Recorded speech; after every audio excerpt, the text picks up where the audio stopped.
action plan means that each individual know your severity of your disease, your illness. So you should have a diary or records, which including, different levels of your condition. So you have a green light, you have a yellow light, you have a red light. Smoking, we need a lot of education, either individualized or in terms of the whole country. Yes. The ministry support for how to educate the peoples deep down to the rural country part, city part. So that's a major thing that we need to educate. The dust, the cleaning of your house, the cleaning of the sheets. Those are the most important thing we need to educate down to their individual levels. Yes, it's a challenge, but we have hope to control that. Okay. If you are adults, make sure you monitor your asthma. You have an action plan at home. Sometimes we use a little device which is very cheap, very easy to use, called peak flow device that you blow it out in the little tube, and you can measure how much you can blow, how much your lung function. This can be monitored at home as well. But however, you stay away from the triggers, and please know what are your triggers. In Office with Dr. Jevon Samuels. Welcome to another episode of In Office. I am Dr. Jevon Samuels. In Office is a program which we normally talk about life, sickness, and death. And today in Office I have a very special guest. She's an internist by profession, and today we'll be discussing asthma. So her name is Dr. Ang. Welcome to In Office, Dr. Ang. Thank you, Dr. Samuel, for inviting me. My name is Dr. Ang. Nice to meet everybody. I'm an internist. A lot of my patients, when they came into office, they had asked me, what's the internist do? Is this a general practitioner? What I specialize on?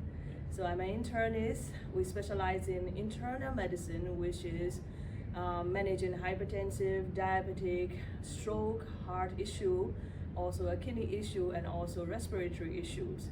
So we manage in the primary stage. We try to control as best as we could, try to control all their comorbidities. So hypertension, pressure, asthma, all medical condition. And if the patient need to be seen a certain specialist, we will try to refer them to a certain specialist. But however, we specialize in medicine, have a lot of wide variety. So thank you for inviting me, Dr. Samuel. Okay, sure, it's a pleasure. Now, today specifically, I know you have a wide range of disease that you normally manage, right? But today we want to focus on a respiratory illness, which is very common. It's bronchial asthma, or in general we just say asthma. We use terms interchangeable, right? And it's a very, very common condition. So I know you manage these patients on a daily basis, and I just want you to basically give a general overview of asthma. And remember that this program is for the general public, so I want you to keep the terms as simple so that my parents can understand. I don't want you to go into details as you are teaching medical students, okay? Indeed. Alright, so first I must ask, what is asthma in layman terms? We have seen a lot of asthma patients in all age. So asthma is a chronic, which is a long-term lung condition, whereas a breathing organ is, right? So it can affect all the age. It has a wide variety of the symptoms. So they can come in with a cough, they can come in with a wheezing, that you see the whistling sounds while you breathe in or breathe out, and they can come in with chest tightness. Okay. So it's a chronic condition which happen throughout their long-term period. So we see a lot of patients with inpatient and outpatient setting with asthma. Okay, and how common is asthma? Looking at that, It is a very, very it common. is a very common, especially we live in the urban situation. Urbanization affects a lot of prevalence of the asthma. We have in Jamaica we have at least 500,000 populations. We have asthma that's undiagnosed and diagnosed. Okay, all right. So what is there a cause? Because when I was in medical school, they said that there's not really a specific pinpoint cause for asthma. But what's the latest in regards to the research and the causes of asthma? Well, you're so right, Dr. Samuel. We don't have a pinpoint. However, asthma can be caused by if somebody in your family, which is close relative, like your parents, your siblings who have asthma, you can develop the asthmas. Also, with our lifestyle, dust, air pollution, smoking, either you smoke or somebody smoke and you inhale, that can affect your lungs to have a changes in your lungs. And also in the house you have mold, you have dust, those can affect as well. So we call it as a triggers or allergens in some patients who in the early age of their life that affect the development of their lungs, like you're born premature or you're born with a low birth weight, you're high risk for asthma. Okay. Alright, well said. Now, some of those risk factors or triggers that I mentioned, they are like modifiable risk factors. But for example, some triggers for asthma may be like, I see some person coming with like a viral illness, a cold or a flu or pneumonia, etc. So if someone wants to minimize some of these factors which are not really modifiable stuff, what would you suggest to them in terms of how to prevent like getting the cold, the flu, pneumonia, etc.? Okay. All the triggers, what triggers? The triggers mean that it's provoke your symptoms, it's provoke the inflammation of your airway. As you know, asthma is an inflammation. So your airway is different than other airways, other patients, other people airways. Like your airway have easy to inflame, increase mucus secretion. So the triggers are very important to know. So if you have a symptoms of asthma, you present to the doctors. The doctor will figure out what are the triggers. So the triggers such as your mold, your dust, your pollution, colognes, even shampoo, smoking, those are modifiable triggers. So we stay away from that. Infections can also trigger the asthma as well. Some patients got their flu or pneumonia, they got the first time wheezing. However, a patient who have a first time wheezing after the pneumonia and the flu has go away, you really have to test it out. Do you have an underlying lung conditions? Because not every patient's got their wheezing with a bronchitis or pneumonia. So of course, you have to get a flu shot yearly. You have to get a COVID vaccine. You have to get a pneumonia shot. You stay away from their, pollutions, and you wear masks. You wash your hands. Those are the preventative measures, and you stay away from your triggers. Okay. All right. You had mentioned that some of the symptoms. All right. But apart from the symptoms, how do we normally determine if someone? How do we diagnose them then, so to speak? Yes. Symptoms are the first thing you notice, and the doctor notice. Cough, increased mucus. Because of the airway inflame, you feel like your chest tight, you can't breathe. You go to the doctor, they test it out. We have a test that we normally do called pulmonary function test, which is a lung function test.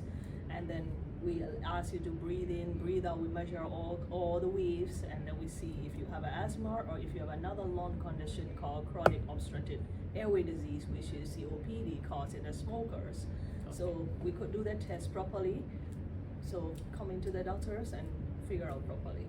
All right. So we can probably talk about the medications that they use for in the management of like asthma in the general setting. Because I know that some patients that I see at my office, they would come and they normally get like different inhalers to use, but sometimes they mainly just use the Ventolin, that's the blue pump. How is the general management for asthma carried out in terms of medication that they will take? I know that some chronic illness we might start with lifestyle modification. Is that the case in asthma, or do we definitely have to go to the inhalers? Okay, thanks for bringing it up, because we see a numerous number of patients that came in which I only have a blue pump, right? Yes. I only take it when I wheeze. I don't have other pumps. That's what I use. Whenever I wheeze, I use a pump.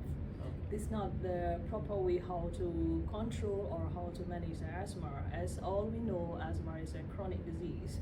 It cannot be cured, however, it can be effectively managed and treated so that we can prevent the long-term effects of damage in your lungs. So we have a different type of inhalers. The blue one is a reliever, which is a Ventolin. People know Ventolin works very well. Yes. So you take it, your wheezing gone. So people say that, all right, I take it when the wheezing gone, that's it, I carry wherever I go. However, it's important to properly manage. So there are other inhalers which is used as a controller or preventative. Yes. So we use a prevention inhaler so that the asthma attack not happen often or not happen very severe. Asthma is a severe condition. So it can lead you to a life-threatening condition. You can end up in an intensive care unit. You can end up in intubations. Okay. So we have a reliever, which is a Ventolin, and also we have a controller, which is, as everybody know, brown one, purple one. Those Okay. are the other controllers. So Okay. you really have to see the doctor properly and use your inhalers in a good way. Okay. All right. Another thing is that when I was in med school, we learn about action plan for asthma patients. But sometimes when I see patients at clinic or at my office, it's like we're not educating patients about action plan. So I don't know if you're in the position to touch on it briefly for us now, and not in any extreme details, because I know every action plan is individualized for each patient depending on their severity of their disease. But what's in general, what's the action plan and why is it necessary? Thank you for bringing it up. We have learned in a medical school, we learn and we learn, but not every patient we are able to sit down and talk about those things, right? So it's my pleasure to say that to you. Action plan means that each individual know your severity of your disease, Yes. your illness. So you should have a diary or records, which including, different levels of your condition. So you have a green light, you have a yellow light, you have a red light. What that means is a green light means that you monitor your breathing. My breathing is all right. I can move around. I can function. I can walk. I can do exercise. I don't have any mucus. I don't have any chest tightness. Then you are in the green zone. Okay. So you continue taking your inhaler in a proper way.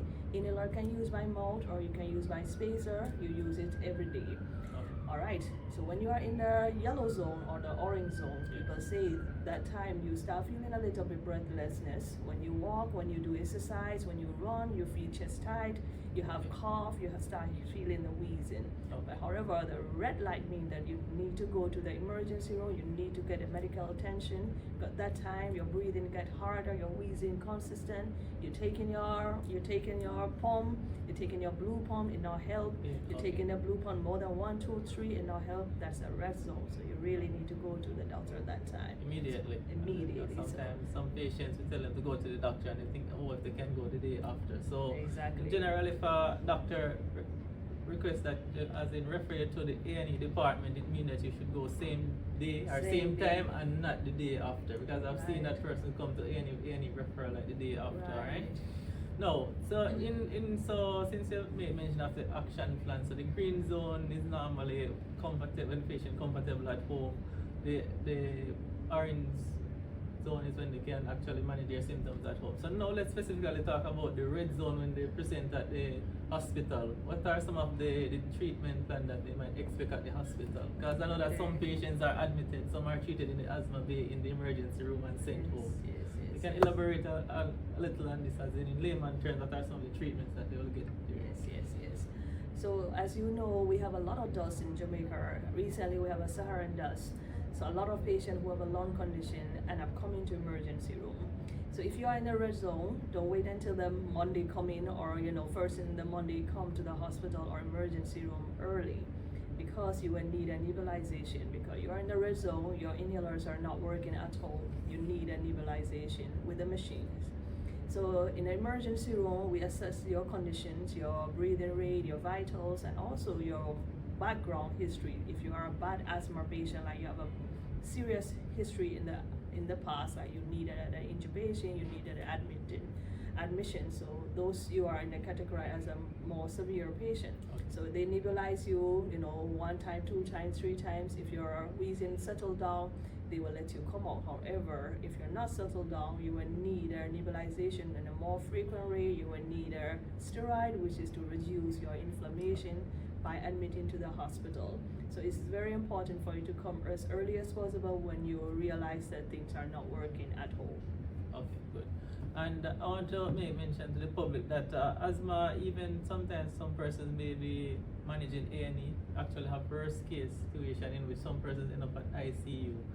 So what are some of the reasons why we might have to indicate they might have to admit a patient from the emergency room, or some may end up in ICU. What are some of the severe symptoms that they might develop where we have to admit them? Yes, there is a condition called acute chest. Acute chest, or the silent chest, Yes. mean that your airway is so inflamed and your airway is so tight that you couldn't breathe, you can't talk even a one sentence or even a one word, and your breathing rate are faster, you're sweating, you have cold sweat. You see, your oxygen level is dropped. Those are the symptoms that you will need to be admitted. In some patients, if they couldn't breathe by themselves anymore, we try to intubate to get enough air in your lungs, and then they attach with a ventilator. These are the serious asthma condition that your airway just totally lock off.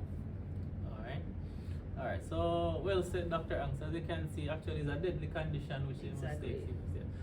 Another thing is that some persons with asthma that have frequent hospital admissions, they tend to smoke, or they have a poor lifestyle in terms of. Well, some of them say that they can't exercise because it triggered their asthma. That's another factor that we didn't look at. So some of them probably give the excuse that they don't exercise because they trigger their asthma, right? Understandable. But in terms of smoking, I think they can actually quit smoking ideally, all right? But what are some of the advice that you give those patients that still insist that they have to smoke despite having such a severe, significant respiratory condition? Because I'm struggling to, because even we advise general public not to smoke, but especially those with asthma, I'm going a little bit more aggressive with them. But Exactly, sometimes some of exactly. them still insist that they have to smoke, even with frequent hospital admission. That's not the advice you have for those patients. We have to make the public know how serious is the asthma. It's not just chest-tight and wheeze. It can it can cause you to death. It can detrimentally affect your work, your financial, your family. This is a lot serious than we see it at the outside. Also, the smoking is a hard thing that we try to educate all the patients. Some patients smoke cigarettes, some patients smoke weed, ganja. All the air pollutants that we inhale in our lungs can affect our lungs. Our asthma will be very hard to control, that we have to use 1, 2, 3 pump. Yes. Right, so we step up. We have a treatment for the asthma. You have a step up treatment, you have a step down treatment. The more you do those lifestyle, you have to go to the step up, and at that time your lungs can permanently damage, that you will have to live with the oxygen tank beside you whenever you walk around, you at home. So it's this very serious condition that we need to control. If you feel sick, or if you feel like your asthma acting up, I had forgotten to mention that, at home, how much inhaler you can take before you come to emergency room as well. At home, you could take 4 to 4 puff or 4 to 6 puff every half hour, and see that release you. The puff, the more you take, you will feel tremors, you will see lightheadedness. That's a common complication of the inhalers. But when this not work, you come to hospital. The smoking, we need a lot of education, either individualized or in terms of the whole country. Yes. The ministry support for how to educate the peoples deep down to the rural country part, city part. So that's a major thing that we need to educate. The dust, the cleaning of your house, the cleaning of the sheets. Those are the most important thing we need to educate down to their individual levels. Yes, it's a challenge, but we have hope to control that. Okay, all right, well said. All right, since you're the expert in the management of asthma, is there any question I think you should have asked that I didn't ask, or you give a summary?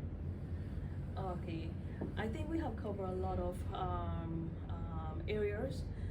If I have to leave some message, my dear, so asthma, we need to clearly understand, do you have asthma or not first? Chronic inflammation of the airway causing the tightness in chest. You need to present to the doctor to figure out if you really have asthma or not. If your child has asthma, please have a follow-up visit, or please have a doctor who check in your child regularly. Do not just present to the hospital only when your child is sick. Okay. If you are adults, make sure you monitor your asthma. You have an action plan at home.